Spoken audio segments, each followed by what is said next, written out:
କୁଚିଣ୍ଡାରେ ବନାଗ୍ନି ନିରାକରଣ ସଚେତନତା ଶିବିର ଅନୁଷ୍ଠିତ। ଓଡ଼ିଶା ସରକାରଙ୍କ ପରିବେଶ ଓ ଜଳବାୟୁ ପରିବର୍ତ୍ତନ ବିଭାଗ ଆନୁକୂଲ୍ୟରେ ସମ୍ବଲପୁର ଜିଲ୍ଲା ବାମରା ବନ୍ୟପ୍ରାଣୀ ବନଖଣ୍ଡ ଅଧୀନସ୍ଥ କୁଚିଣ୍ଡା ବନାଞ୍ଚଳ କାର୍ଯ୍ୟାଳୟରେ ବୁଧବାର ଏକ ବନାଗ୍ନି ସଚେତନତା ଶିବିର ଅନୁଷ୍ଠିତ ହୋଇଯାଇଛି। ଉକ୍ତ କାର୍ଯ୍ୟକ୍ରମରେ ବନାଞ୍ଚଳ ଅଧିକାରୀ ଲେଖାରାଣୀ ମହାନନ୍ଦଙ୍କ ତତ୍ତ୍ୱାବଧାନରେ ଜଙ୍ଗଲ ନିଆଁ ରୋକିବା ପାଇଁ ସରପଞ୍ଚଙ୍କ ଭୂମିକା ଶୀର୍ଷକ ଏକ ଆଲୋଚନା ଚକ୍ର ହୋଇଥିଲା। ଏଥିରେ ବାମରା ବନଖଣ୍ଡ ଅଧିକାରୀ ସମୀର କୁମାର ସାହୁ ସଭାପତିତ୍ୱ କରି କହିଥିଲେ ଯେ ଜନସାଧାରଣ ହେଉଛନ୍ତି ଜଙ୍ଗଲ ସମ୍ପଦର ମାଲିକ। ଜଙ୍ଗଲ ସୁରକ୍ଷା ତାଙ୍କ ହାତରେ ରହିଛି। ଦରମାଭୋଗୀ ବନ କର୍ମଚାରୀ କେବଳ ଜଙ୍ଗଲକୁ ଜଗି ରହିଛନ୍ତି। ତେଣୁ ଜଙ୍ଗଲର ସୁରକ୍ଷା ସହ ପ୍ରାକୃତିକ ସମ୍ପଦର ସୁରକ୍ଷା ପାଇଁ ସମସ୍ତେ ସହଯୋଗର ହାତ ବଢ଼ାଇବାକୁ ନିବେଦନ କରିଥିଲେ।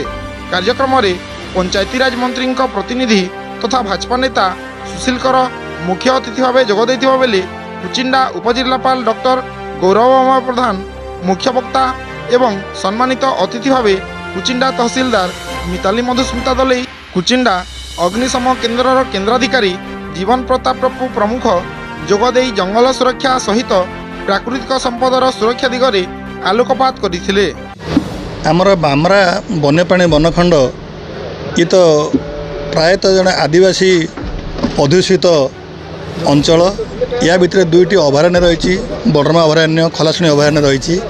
ये सब जंगल संपदर भरपूर। आठिकार जेतिक पंचायत सब रही, पंचायतर जो मैंने अधिवासी तांकर मुख्यतः जीवन आ जीविका जंगल सांगे जड़ित। सरकार सबु तरफरु समस्त तरफरु सहयोग लोड़ुंट। कर्मचारी माने दिन राति लगी जंगल एथर टे शीघ्र पत्रझड़ा दे जंगल निया लगी जाऊँगी। मन करतु आपणकर मौल संग्रह हो कि जेकोसी लघु बनात द्रव्य संग्रह जो मान जीवन जीविका सांगे जड़ित अच्छी लोक मानकर से अनेक अंश जंगल निया लगी जाऊँगी। कर्मचारी माने स्टाफ स्क्वाड सब मेसिनरीज सब धरिकी लगी सागर आम अवेयरनेस कैंप करूँ। स्कूल कॉलेज VSS मुख्यतः सरपंच मानक आम ये जोड़ीचु। सरपंच माने लोक मानकर जीवन जीविका प्रोग्राम सांगे जड़ित। से आम कौन बेनिफिट्स पाइपर केमती कंट्रोल मेथड रे से लघु बनात द्रव्य लोक मैंने पाइपर लोक मानक सरकारी प्रशासन आभिमुख्य सांगे जोड़ार था। आज ये कर्मशालार उद्देश्य आम भावुँ सरपंच माने आमको से सहयोग आम से पाइबू। ता सांगे प्रेस मीडिया साधारण वर्ग एवं VSS कर्मकर्ता मानक आज डाकी समस्त मिसाई गोटे वार्ता देलु जे जंगल संपद लोक मानकर लोक मानकर ही रहिबो एवं यापाई आम ये जो अग्नि बनाग्नि होउची ताको निराकरण पाई समस्तंकर सहभागिता और सहयोगिता दरकार। प्रत्येक वर्ष सचेतनता कार्यक्रम करा सरकार बहुत प्रकार पदक्षेप नौचंदी तथापि भी निया लागू। यार कहवा कथा होची जंगल निया दु प्रकार गोटे थाए प्राकृतिक निया गोटे थाए मनुष्यकृत। प्राकृतिक निया कौन जब पथर पथर खंड कौटी पथर खसिक निया लगे शुखला पतर रे तार परिमाण बहुत कम किंतु प्राय मनुष्यकृत निया ये सब निया जीविका जीवन उपर मेनली महुल फूल महुल टोल कि आपणकर शाला मंजी कि केन्दुपत्र ये सब संग्रह करने लगे था। प्रायतः लोक मैंने सचेतन यथेष्ट हेले बहुत सहयोगिता आम समस्त पाऊँ। तथापि स्थल विशेष से आम अवेयरनेस करवा उद्देश्य हो सबुर समस्त वर्ग पाखे जमी सचेतनता वार्ता पहुँचो और आगू से निया जंगल न लगे संकीर्ण स्वार्थपाई ये सचेतन शिविर उद्देश्य।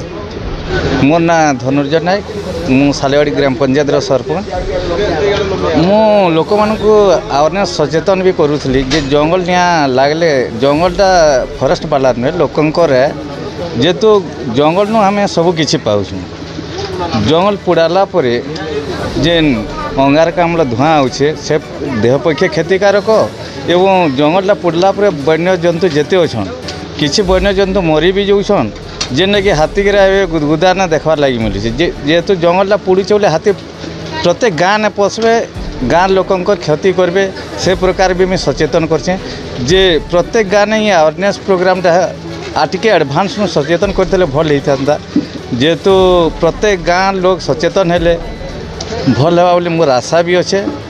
आ जंगल रू आम सब प्रकार सुविधा सुजोग पाऊँ जंगल कह लोकंर जेहेतु सरकार नुहे से प्रकार भी मुझे लोक कहूँ बारंबार सचेतन करुँचे ये कार्यक्रमटा टिके एडभांस होते भल होते मोर आशा।